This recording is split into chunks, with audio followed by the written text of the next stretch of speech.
الحمد لله ذي العزة والعلاء رب العالمين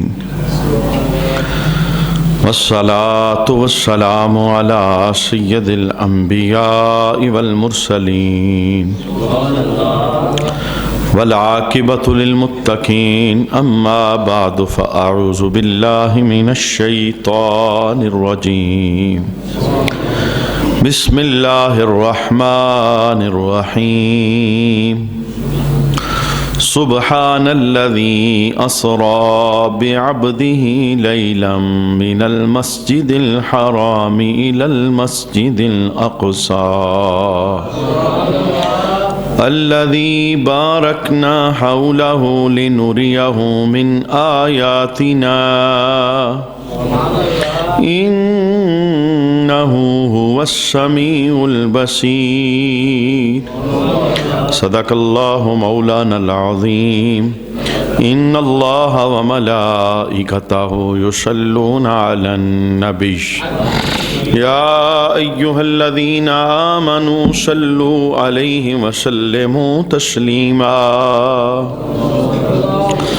اللهم صل على سيدنا ومولانا محمد وعلى آل سيدنا ومولانا محمد وبارك وسلم وصل عليه الصلاة والسلام عليك يا سيدي يا رسول الله صلاة والسلام عليك يا سيدي يا حبيب الله صلاة والسلام عليك يا سيدي يا شفيع المذنبين وعلى آلك وأصحابك يا سيدي يا رحمة للعالمين بعد حمد و صلاة لائق عزت و تکریم جمیع احباب سمین ذی وقار نبی کریم صلی اللہ علیہ وآلہ وسلم کے سفر معراج کے دوسرے مرحلے پر آج ہم گفتگو سماعت کریں گے کہ آقا حضور رحمت عالم صلی اللہ علیہ وآلہ وسلم نے اپنا سفر معراج مسجد اقصیٰ سے آسمانوں کی جانب کس طرح کیا۔ بخاری شریف کے اندر اور بخاری شریف کی شرح عمدۃ القاری کے اندر موجود ہے کہ آقا حضور رحمت عالم صلی اللہ علیہ وآلہ وسلم بیت المقدس کے معاملات سے فارغ ہونے کے بعد پہلے آسمان کی طرف آپ نے اپنا سفر شروع کیا، اور اس سفر کے دوران نبی کریم صلی اللہ علیہ وآلہ وسلم نے کچھ ہستیوں کے ساتھ ملاقات فرمائی جن کا تعلق انبیاء کے ساتھ تھا۔ پہلے بھی ان کی ملاقات مسجد اقصیٰ کے اندر ہوئی، لیکن اسپیشلی ہر آسمان پر عظیم الشان نبیوں کے ساتھ آقا حضور رحمت عالم صلی اللہ علیہ وآلہ وسلم نے ملاقات فرمائی۔ جس وقت پہلے آسمان کی طرف سفر شروع ہوا اور آن کی آن میں نبی کریم صلی اللہ علیہ وآلہ وسلم پہلے آسمان کے دروازے پر پہنچے، جس دروازے کا نام تھا باب الحفاظہ، اور اس دروازے کے اندر جو فرشتہ کھڑا تھا اس کا نام تھا اسماعیل نامی فرشتہ اس دروازے کے اندر کھڑا تھا۔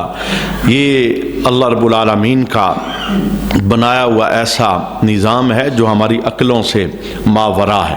ہمیں صرف یہ پہلے آسمان تک رسائی ہوتی ہے نظر کے ذریعے، اس کے اوپر کیا ہے، اور ہمیں صرف زمین تک رسائی ہوتی ہے نظر کے ذریعے جس پہ ہم اس وقت زندگی گزار رہے ہیں۔ اس کے نیچے کیا ہے یہ ہماری آنکھوں سے پوشیدہ ہے۔ اوپر والے راز بھی اس نبی نے ہمیں بتائے ہیں جس نبی کو رب نے اوپر کے رازوں کی خبر عطا فرمائی، اور زمین کے اندر کے راز بھی اس نبی نے ہمیں بتائے ہیں جس نبی کو رب العالمین نے زمین کے اندر کے رازوں کی خبر عطا فرمائی۔ چونکہ اس وقت سفر اوپر کی جانب تھا آقا حضور رحمت عالم صلی اللہ علیہ وآلہ وسلم کا، اور آسمان یہ جو بظاہر ہمیں نظر آ رہا ہے کہ اس کے اندر ایک شگاف بھی نہیں اور اس کے اندر ایک پلر بھی نہیں، یہ اللہ کی قدرتوں کا بہت بڑا مظہر ہے۔ یعنی اس آسمان کو دیکھو تو یقین اور ایمان پختہ ہو جاتا ہے کہ وہ ذات کتنی عالی ذات ہے جس نے بغیر پلر کے اتنا بڑا آسمان کھڑا کیا ہوا ہے، اور بظاہر ہمیں کچھ نظر نہیں آتا، لیکن بارہا میں نے آپ کے سامنے یہ عقیدہ بیان کیا، چیز نظر نہ آئے یہ اس کے نہ ہونے کی دلیل نہیں ہوتی۔ بہت ساری چیزیں ہمیں نظر نہیں آتی، بہت ساری چیزیں ہمیں سنائی نہیں دیتی، لیکن وہ ہوتی ہیں، وہ موجود ہوتی ہیں، اس پر ایمان رکھنا ہوتا ہے، اس پر یقین رکھنا ہوتا ہے۔ آپ اس وقت میرے سامنے جو بیٹھے ہیں، 100 بندے اگر بیٹھے ہیں تو 200 فرشتے بھی ساتھ بیٹھے ہیں، لیکن نہ مجھے دکھائی دے رہے ہیں نہ آپ کو دکھائی دے رہے ہیں۔ وہ فرشتے جو کرامن کاتبین ہیں، ان کے علاوہ بھی بہت سارے فرشتے جو ہر وقت مسجد کے اندر حاضر رہتے ہیں، مسجد میں موجود رہتے ہیں، اور وہ فرشتے جو خصوصاً جمعہ والے دن مسجد کے اندر آتے ہیں، جو حاضری باہر لگا رہے ہیں دروازے کے اوپر، ہر آنے والے کا نام لکھا جا رہا ہے اور اس کا اجر متعین کیا جا رہا ہے، اور پھر جب خطبہ شروع ہوتا ہے وہ فرشتے بھی اپنے صحیفے لپیٹ کر خطبہ سننے کے لیے بیٹھ جاتے ہیں۔ یعنی یہ سب کچھ ہے۔ اب یہ سب کچھ ہمیں کیسے پتا چلا؟ یہ اس زبان سے پتا چلا جس کے متعلق رب کہتا ہے میرا سونا تب تک بولتا نہیں جب تک میں اسے بلاتا نہیں ہوں۔ اسی کی تو غیب کا علم کہا جاتا ہے، یعنی ہمارا غیب پر یقین ہے، غیب پر ہمارا ایمان ہے، یہ سارے معاملات ہماری نگاہوں سے پوشیدہ ہیں۔ تو میں نے جملہ کیا بولنا چاہا کہ آسمان سے فرشتے روز اترتے ہیں، بہت ساری ڈیوٹیاں لے کر اترتے ہیں، بہت سارے امور لے کر اترتے ہیں۔ 70,000 فرشتے ڈیلی بیس پر آمینہ کے لال کے روزے پہ حاضری دیتے ہیں، یہ ڈیلی ان کا آنا جانا ہوتا ہے۔ لیکن جو میں جملہ بولنا چاہتا ہوں، فرشتوں کے جو آنے کا رستہ ہے یہ اور ہے، اور اسپیشلی معراج کی رات نبی محترم کا آسمانوں کی طرف جانے کا راستہ رب نے اسے اسپیشل راستہ بنایا تھا۔ اس رستے میں کسی فرشتے کو اوپر جانے کی اجازت نہیں تھی، اس رستے سے کسی فرشتے کو نیچے آنے کی اجازت نہیں تھی۔ ازل سے یہ طے شدہ تھا کہ یہ اسپیشلی پروٹوکول والا رستہ ہم نے اپنے حبیب کے لیے بنایا ہوا ہے۔ اچھا، اس پر دلیل کیا ہے؟ دلیل یہ ہے، بخاری اور عمدۃ القاری کے اندر موجود ہے کہ آقا حضور رحمت عالم صلی اللہ علیہ وآلہ وسلم نے پہلا آسمان جس وقت کراس کرنا چاہا تو دروازہ بند تھا، دروازے پر دستک دی، اور جس دروازے کا نام باب الحافظہ ہے، فرشتہ اسماعیل نامی اندر کھڑا تھا، تو اس نے پوچھا باہر کون ہے، کیونکہ وہ اندر تھا اور یہ ادھر سے دستک دی جا رہی تھی۔ جبریل کہتے ہیں میں جبریل۔ اچھا، یہ جو سامنے فرشتہ کھڑا ہے دروازے کے اس طرف جو پوچھ رہا ہے کون، کس سے پوچھ رہا ہے؟ اپنے سردار سے پوچھ رہا ہے۔ یہ جبریل امی ہے، جبریل تمام فرشتوں کے سردار ہیں اور جبریل کے لیے تمام فرشتے تابعدار ہیں، لیکن آج سپیشلی اس جگہ پر جبریل کو بھی روک دیا گیا کہ بتاؤ کون؟ کہا جبریل ہوں۔ اکیلے ہو کہ کوئی اور بھی ساتھ آیا ہے؟ پوچھنے کا معنی کیا تھا کہ اس رستے سے تیرا گزر بھی تب ہوگا جب تیرے ساتھ رب کا یار گزر رہا ہوگا۔ تو جبریل کہتے ہیں میں نے بتایا کہ میں اکیلا نہیں ہوں، نبی محترم جناب محمد رسول اللہ صلی اللہ علیہ وآلہ وسلم میرے ساتھ ہیں۔ جیسے میں نے سرکار علیہ الصلوۃ والسلام کا تذکرہ کیا تو آقا حضور رحمت عالم صلی اللہ علیہ وسلم کے تذکرے پر اس فرشتے نے کہا مرحباً بہی فنعم المجیء جاء، آپ کو خوش آمدید، آپ آ جائیں، ہم آپ کا استقبال کر رہے ہیں۔ یعنی ہم تو آپ کے منتظر ہیں کیونکہ تیاریاں پہلے سے ہو چکی ہیں اور تیاریوں کے اہتمام پہلے سے سجائے جا چکے ہیں۔ اس فرشتے نے مرحبا کہا اور نبی کریم صلی اللہ علیہ وآلہ وسلم فرماتے ہیں کہ میں اس پہلے آسمان کو کراس کر کے اس آسمان کے اوپر چلا۔ اچھا، یہ بھی یہاں رک کر ایک جملہ بتاتا چلوں، یہ پہلا آسمان زمین سے آسمان تک کتنا فاصلہ ہے؟ ہماری نگاہ تو جھوٹ بولتی ہے. ہمیں تو یہ بالکل یہ اوپر نظر آتا ہے, ہم جیسے اونچی ساری بلڈنگ پہ کھڑے ہونا تو ہمیں پتہ چلتا ہے بالکل قریب سا ہی ہے, لیکن آقا حضور رحمت عالم صلی اللہ علیہ وسلم نے یہ راز بھی ہمیں بتایا ہے. 500 سال اگر کوئی بندہ پیدل چلنا شروع ہو, 500 سال, 5 سال نہیں 500 سال, تو جتنا فاصلہ طے ہوتا ہے نا, یہ زمین اور آسمان کے درمیان کا فیصلہ. اور دوسرا راز ساتھ کیا ہے؟ دوسرا راز یہ ہے, جب پہلا آسمان ختم ہوتا ہے نا, دوسرے آسمان کی چھت اور پہلے آسمان کا جہاں اختتام ہوتا ہے, اس کی جو موٹائی ہے یہ پھر 500 سال کی مسافت بنتی. قربان جاؤں آمنہ کے لال کی رفتار پر کہ آن کی آن سونا مسجد اقصی سے پہلے آسمان پر پہنچ گیا ہے. یہ اللہ رب العالمین نے طاقت عطا فرمائی.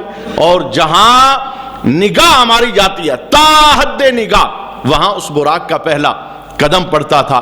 تو نبی کریم صلی اللہ علیہ وآلہ وسلم فرماتے ہیں, جس وقت میں اس پہلے آسمان کے دروازہ کھلنے پر آسمان کے اوپر گیا تو میری ملاقات ابو البشر میرے والد گرامی حضرت آدم علی نبینا علیہ الصلوۃ والسلام کے ساتھ پہلے آسمان کے اوپر ہوئی.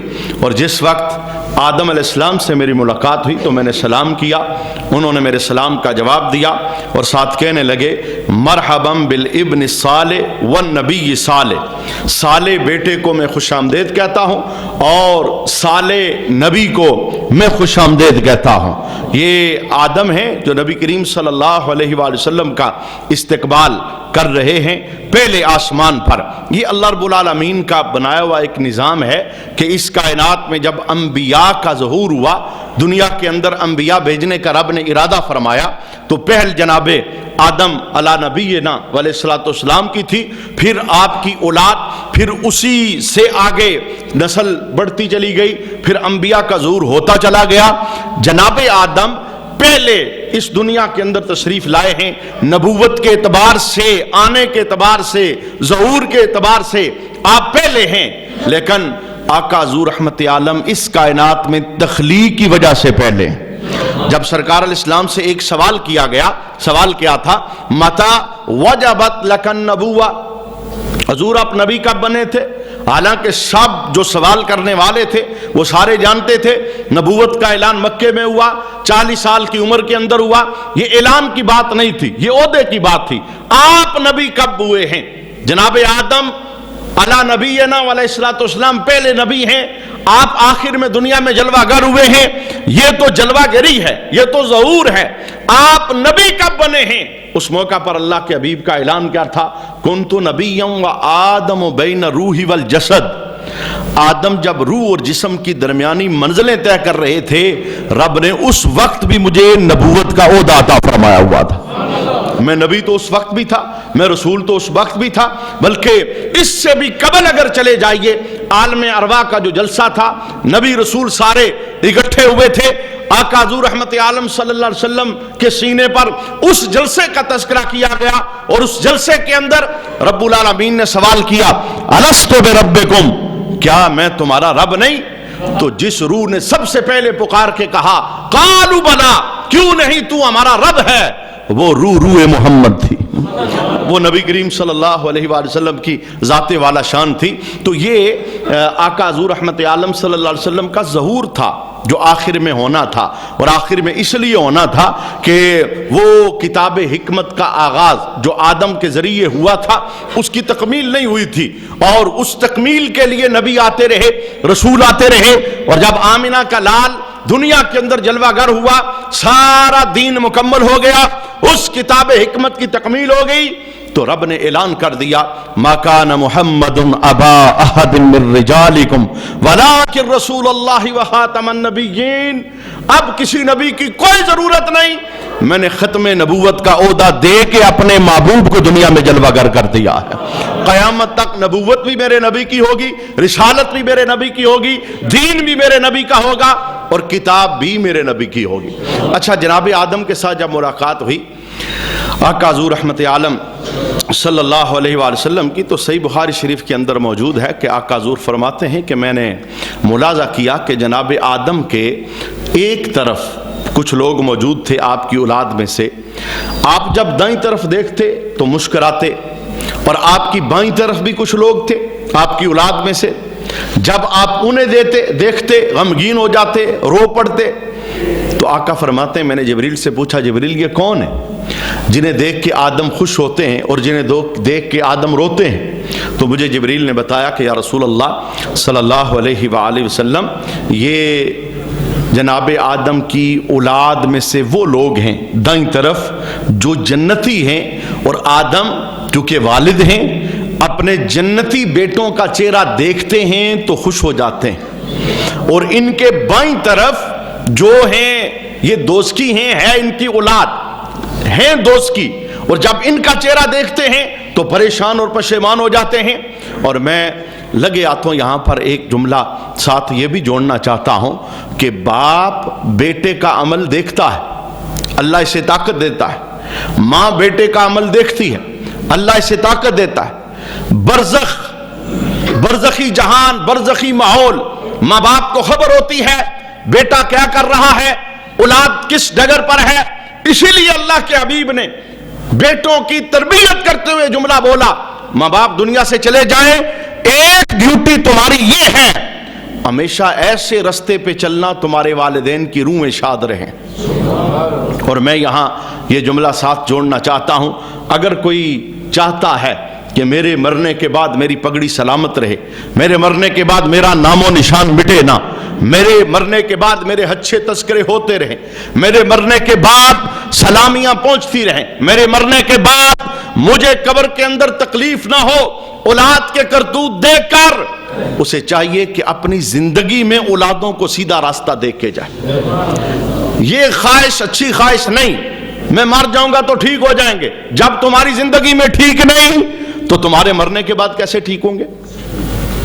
اب جب کہ تیرا ڈنڈا ان کے سر پہ ہے، تیرا ہاتھ ان کے سر پہ، اب یہ ٹھیک نہیں ہو رہے، آنکھ بند ہوئی، یہ تو آزاد ہو جائیں گے، یہ تو پھر بگڑتے چلے جائیں گے۔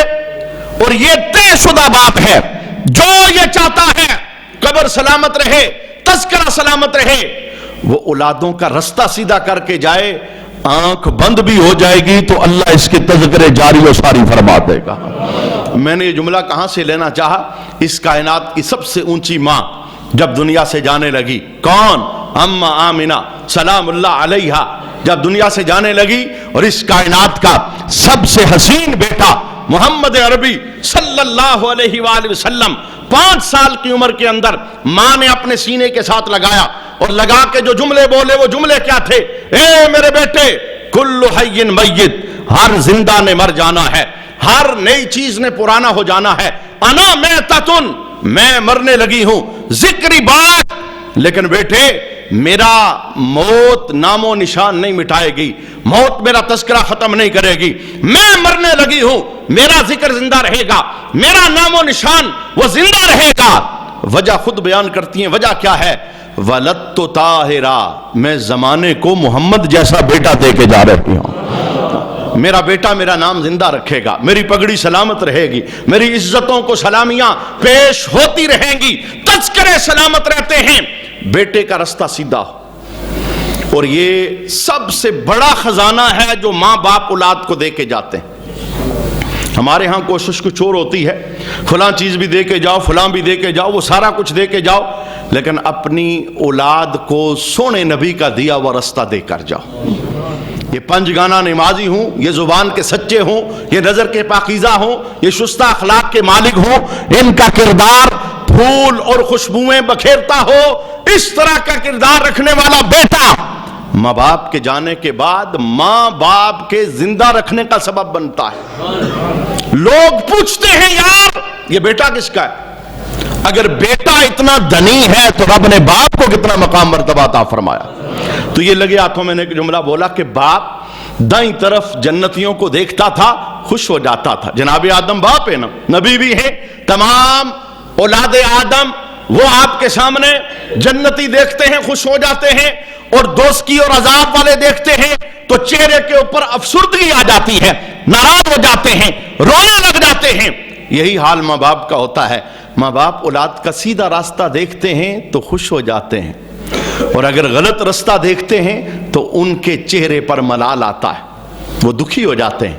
تو ماں باپ کو نہ دنیا میں دکھ دینا جائز ہے، نہ مرنے کے بعد دکھ دینا جائز۔ یہ اللہ کے حبیب کا جو جملہ ہے نا، لا تستطب، اے اولاد مرنے کے بعد والدین دنیا سے چلے گئے، ڈیوٹیوں میں سے تیری ایک ڈیوٹی یہ ہے، کبھی بھی ماں باپ کے لیے گالی کا سبب نہ بننا۔ اللہ نہ کرے والدین کا رستہ اگر غلط بھی تھا تو غلط رستہ اختیار نہ کرنا۔ کل لوگ یہ نہ کہیں جیسا باپ تھا ویسا بیٹا نکلا ہے، یہ لازمی تو نہیں، ایک غلط ہے تو پھر سارے غلط ہوں، ہاں یہ لازمی یاد رکھنا ان کا رستہ اچھا تھا، تمہیں اچھے رستے پہ چلنا پڑے گا۔ وجہ کیا ہے؟ اگر تو برا رستہ اختیار کرے گا تو زمانہ تجھ پہ تھو تھو کرے گا۔ وجہ کیا کہ باپ تو اتنا اچھا تھا، بیٹا کدھر جا رہا، بیٹا کا کردار کیسا ہو رہا ہے؟ تو یہ لکھے ہاتھوں میں نے ایک جملہ بولا ہے، اللہ ہمیں اولادوں کی تربیت کی توفیق عطا فرمائے، اور اولادوں کی تربیت وہ سونے نبی کے قرآن میں ہے، اولادوں کی تربیت وہ سونے نبی کی زبان میں ہے۔ وقت نکالیے، اولادوں کو اٹیچمنٹ دیجئے، اس ماحول کے اندر انہیں داخل کروائیے، یہاں بیٹھنے کے لیے وقت نکالوائیے اور اپنے ساتھ لے کے آئیے۔ ہم اولادوں کو نہیں بدل سکتے، لیکن سونے نبی کے بول اولادوں کو بدل دیتے ہیں۔ یہ نبی کریم صلی اللہ علیہ وسلم کی تعلیمات کا اثر ہے۔ اچھا، یہ پہلے آسمان کا سفر تھا۔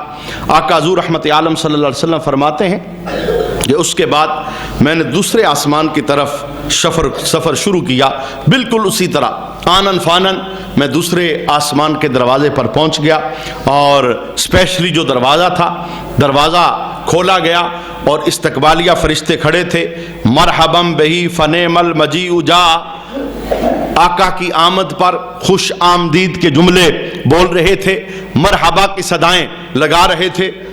حضور فرماتے ہیں جب دروازہ کھلا دوسرے آسمان کے اوپر میں گیا تو میری دو نبیوں سے ملاقات ہوئی، ایک نبی حضرت یحییٰ علی نبینا علیہ الصلوۃ والسلام، اور دوسرے نبی حضرت عیسیٰ علی نبینا علیہ الصلوۃ والسلام۔